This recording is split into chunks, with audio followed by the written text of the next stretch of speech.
Palluku nuk është më zëvendës kryeministre dhe ministre e infrastrukturës dhe energjisë prej ditës së sotme, gjithashtu është ndaluar me vendim gjykate nga gjyqtari Erion Çela dalja jashtë vendit, për shkak se u mori pandehur për dosjen e tunelit të Llogaras. Për të folur për këtë çështje kemi të ftuar zotin Fatmir Merkoçi. Avokat, përshëndetje dhe faleminderit. Faleminderit edhe juve për ftesën. Zoti Merkoçi, në bisedën e fundit që ne kemi bërë, ju e prisni të, jo vetëm në bisedën e fundit, por edhe ato përpara asaj, që drejt t'i fundi po shkojmë, madje për fund e vitit ju keni thënë që do kemi edhe goditje tjera më të fuqishme. Pra jemi në të njëjtën linjë, por çfarë ndodh tani? Ndodhi ajo që kemi diskutuar dhe kam deklaruar që ditën e parë që Belinda Balluku ka dalë nga Spaku, kur u bëhe pandehur, që deklarova që Belinda nuk jep dorëheqjen dhe Rama nuk është i fuqishëm për ta shkarku Belinda Ballukun.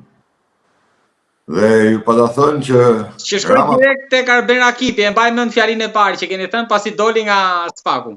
Po, dhe ju thash që kjo nuk e jep dorëheqjen dhe Rama nuk është i zotit ta shkarkoj. Dhe Rama pret vetëm vendimin e gjykatës për masën e sigurisë për të lëruar duar tashmë nga heqja shkarkimi i Belinda Ballukut nga posti i zonës kryeministre. Dhe ndodhi kjo.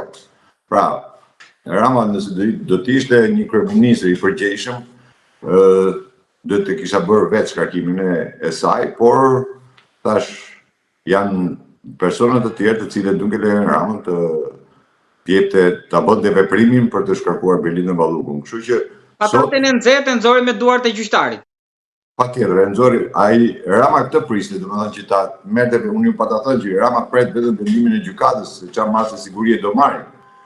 U zgjat pak masa e sigurisë të jemi realistë, sepse duhet ishe marrë javë më parë, javën që kaloi, por megjithatë prapë jemi brenda atyre afateve, është një problem të cilin e di Spaku se si vepron dhe nuk duhet ndërhyjë në atë procedurën atë që ata kanë.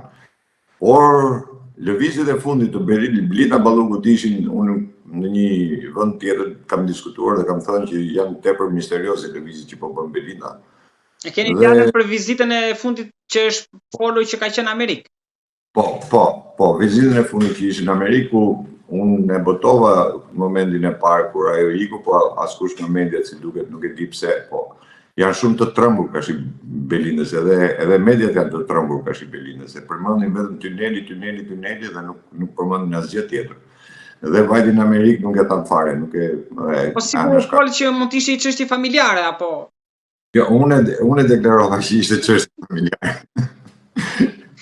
Tashti, çështje familjare të mund të ta gjeni, kush janë për ta gjetë ta gjeni, s'më intereson, unë di vetëm atë që është faktike, por gjëja që është kryesore tashmë është që ajo që unë ju kam thënë që Spaku me FBI-n janë në unison dhe Amerika ka dhe politikat e saj të cilat i zbaton edhe nëpërmjet FBI-s, mos ta harrojmë.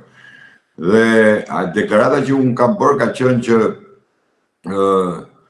do të bëj atë veprimin, po bën atë veprimin, pastrimin e ambientit apo tharjen e kënedës themi, në një moment kam thënë që nëse shtëpisë do i heqësh trarët, patavat bien vetë, pastaj s'ka nevojë t'i heqësh ti, se bien vetë. Kështu do ndodhi edhe me Ramën, që do bie vetë, domethënë. Po pse do bjerë tani kur nuk ra me Veliajin, nuk ra me Ahmetajin, nuk ra me të tjerët, me Tahirin, me Beqajin?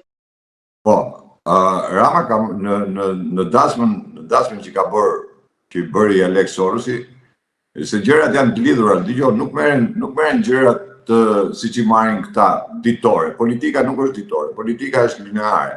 Do të shohësh shumë veprime të cilat të dalin në ato konkluzione apo analizën që ti bën.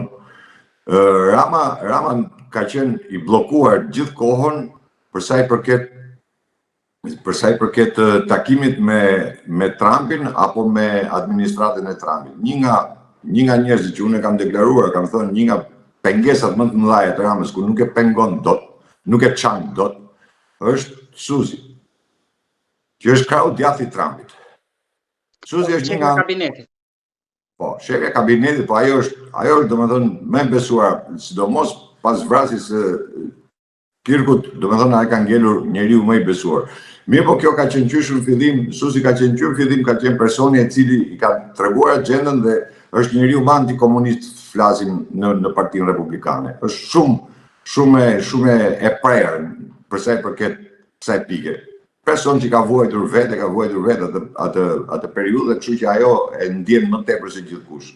Kështu që ai ka pengesë, qysh kur është bërë katedralja, inaugurimi i katedralës, që si kujtohet dhe të gjithë veprimet e mëtejshme. Më pase. Bravo. Dhe ajo goditja e parë që askush nuk e foli në media, çuditërisht ishte kur u bë takimi NATO-s në Amerikë, ku u bë me një deklaratë të përbashkët të